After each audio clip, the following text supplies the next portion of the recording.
Good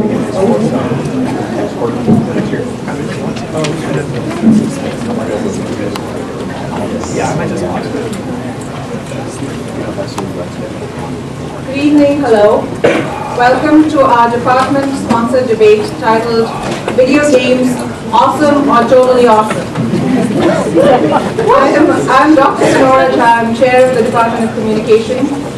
Our tradition began last year when Dr. Paul and Dr. Adelman debated the role of technology in our lives.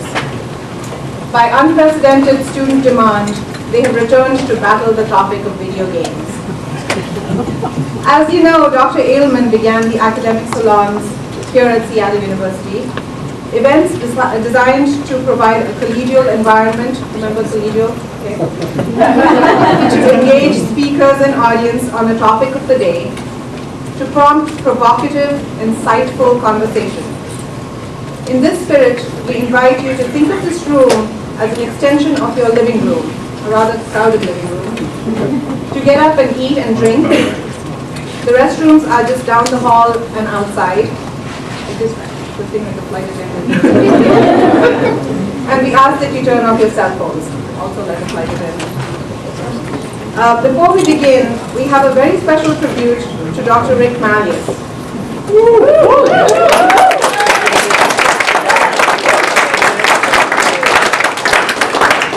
As many of you know, Dr. Malleus received both outstanding teaching awards last year.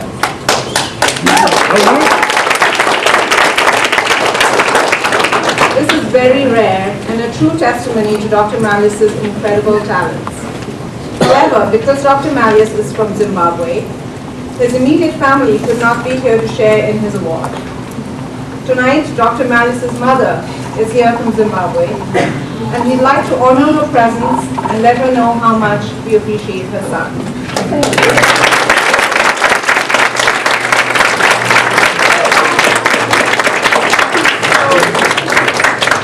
We wanted you to have a small token, a gesture from our department that would remind you of our appreciation. Thank you for being here. Thank you very much.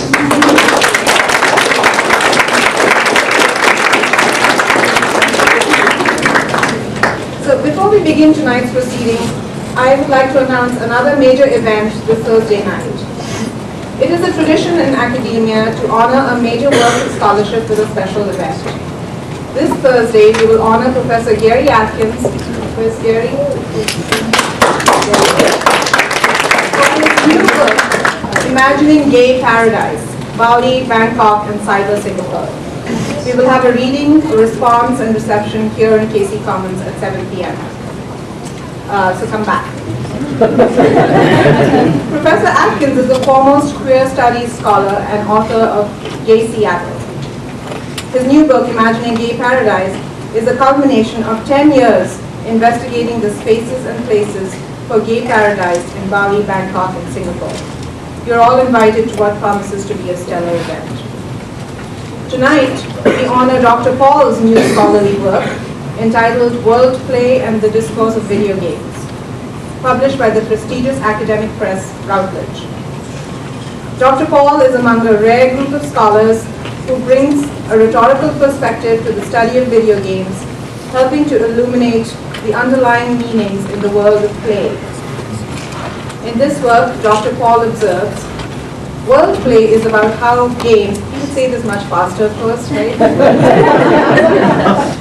World play is about how games participate in a process by which meanings are created, identifications are built, ideas are circulated, and persuasion is attempted.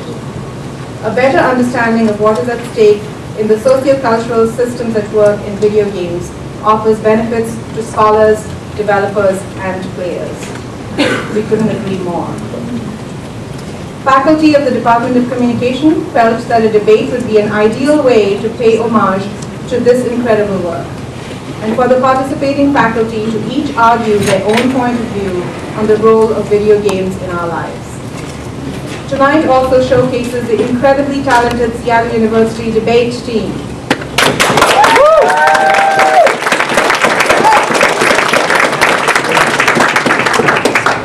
Their director, Sophia Sanders, will outline the rules for engagement. Then Victoria Zinsley will introduce the speakers. A special thank you to Ella and Victoria for serving as event planners and for all the communication students who worked on this event. Thank you, and thanks to you all for coming.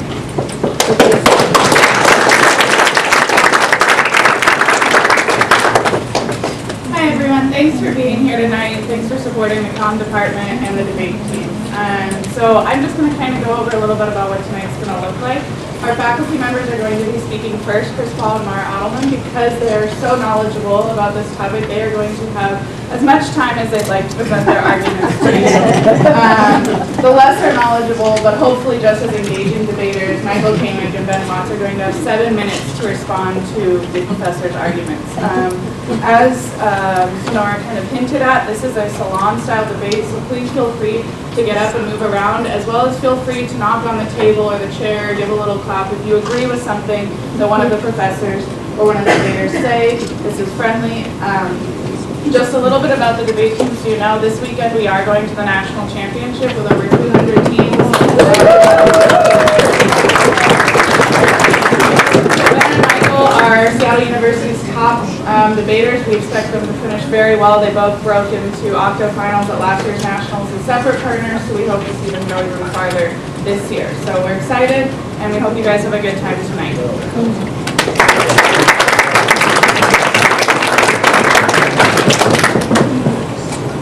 Hello, everyone. So, on the side of Totally Awesome, we have Dr. Chris Paul. This is his 4th year teaching at Seattle University. Prior, he was at the University of Alabama, Huntsville, and completed his undergrad and graduate degrees at the University of Minnesota. Dr. Paul teaches courses in rhetoric and has a specialization in video games. Dr. Paul do both wordplay and the discourse of video games, analyzing words, design, and play, is a tribute to the importance of games and play in everyday life. Tonight, we celebrate Dr. Paul, who is totally awesome.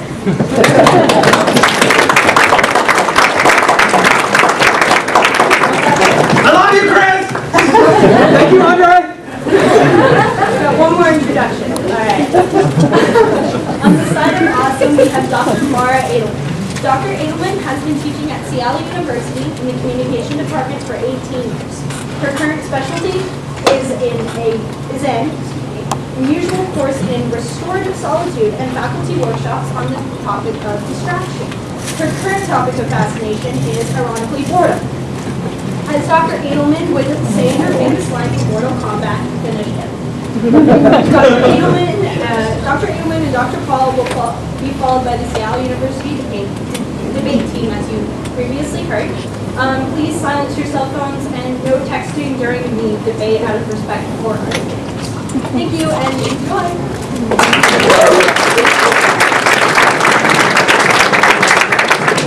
So, in my last moment of civility tomorrow, before we start engaging in Mortal Kombat, I would like to say thank you for doing this with me again, and you're a great sport. She let me put together a poster like this, and another poster from Mortal Kombat, with heads being ripped off and hearts being ripped out and things like that. And she let me call this debate, video games awesome or totally awesome, and I let her pick a side, and she picked awesome. So if she doesn't represent video games as awesome, that means I walk out of here with an automatic win. I believe that's how it works. But the most puzzling thing for me, working this technology today is going to be interesting because it's not laid out very well, but the most interesting thing for me when I think about doing these debates is the pop culture artifact that I'm going to use as my mode of organization. So when I gave the Sharon James lecture a couple years ago, I used Lost. Lost was my motif, and I told the story research through Lost. And last year, my partner Alexander and I, we used Rick Ross's Hustling. Well, today, for this debate, I was having difficulty coming up with what I wanted my thing to be. So I started talking about what could work. And I started thinking about Mara's favorite word for these debates. And if you were to think about Mara's favorite word for these debates, what might it be? Provocative. Provocative. So I thought that this needs to be something that's provocative. So I thought about media objects that would get me to provocative. And I thought about this. Everyone knows what it means, but it's provocative. Let's get some people going. And I thought that really what Mara wanted with this notion of provocative was to get the people going.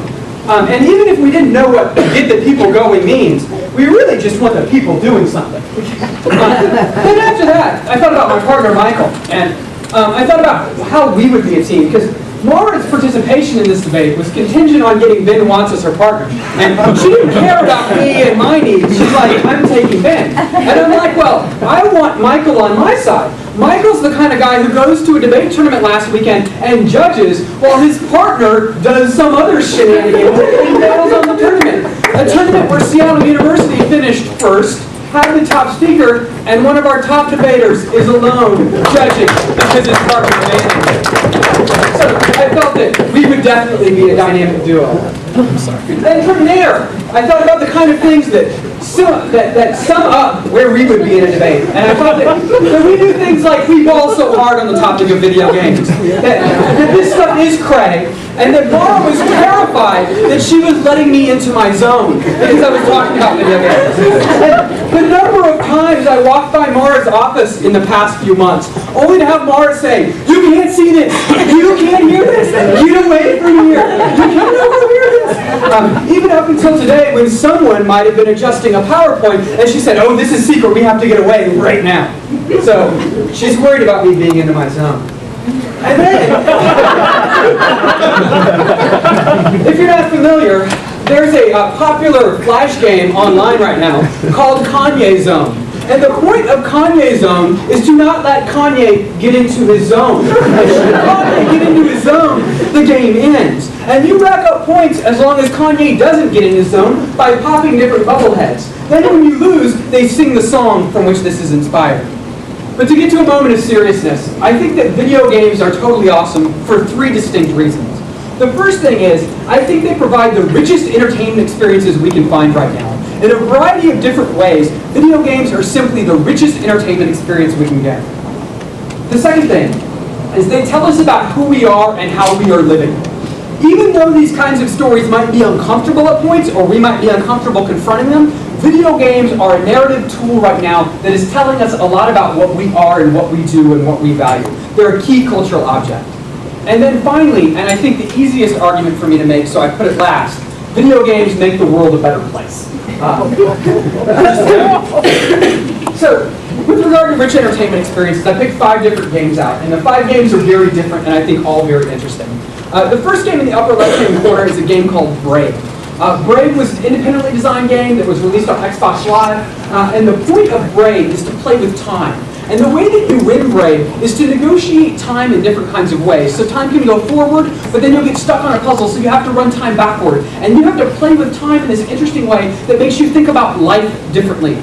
It was one of the top-rated Xbox Live games. It was wildly successful for the developer, who's gone on to become a relative superstar in the world of independent games. The fundamental thing that this game encourages you to do as an entertainment experience is question reality, time, storytelling, and structure. And by asking us to question how storytelling and structure work, video games are able to do this in a way that other forms of media can't, because you play them, because you engage them. It's not just reading a story, or it's not just seeing Pulp Fiction cut up the narratives in different kinds of ways. It's a mode of doing, and it's a mode of solving, and it's also often a collaborative thing. There were a number of websites that sprung up with ways to solve Brave's most complicated puzzles, where people debated back and forth about how to best play this game and what this game meant. It's also hailed as one of, when Roger Ebert said games aren't art, this is one of the games held up as games are art. It's not necessarily a debate I necessarily want to get into a whole lot, but if you guys want to talk about it a little bit more, I'm sure Michael's got plenty to say. The second game is Mass Effect. Mass Effect is a trilogy. It's developed by a company called BioWare. It's currently published by a company called Electronic Arts. I was also playing some of it this morning. It's a brilliant set of games. In Mass Effect, you're a space marine, and you go through a series of different adventures. Now, the interesting thing for me about Mass Effect is it's one of the preeminent forms of storytelling. All complaints about the ending tabled for just a second, because the people that would have complaints about the ending are already on my side, and the other people just don't know about the ending, so just let them live in their denial. So, Mass Effect is played over a series of 3 games. The optimistic, very fast completion time for one of these games is about 30 hours of time. The more reasonable time of completion is something in the range of 40 hours. So to complete this trilogy, you're talking about 120 hours of investment into this series of games, which is part of the reason why I think that gamers got so aggrieved with the potential conclusion. But I think it's interesting to think about how games can work as a storytelling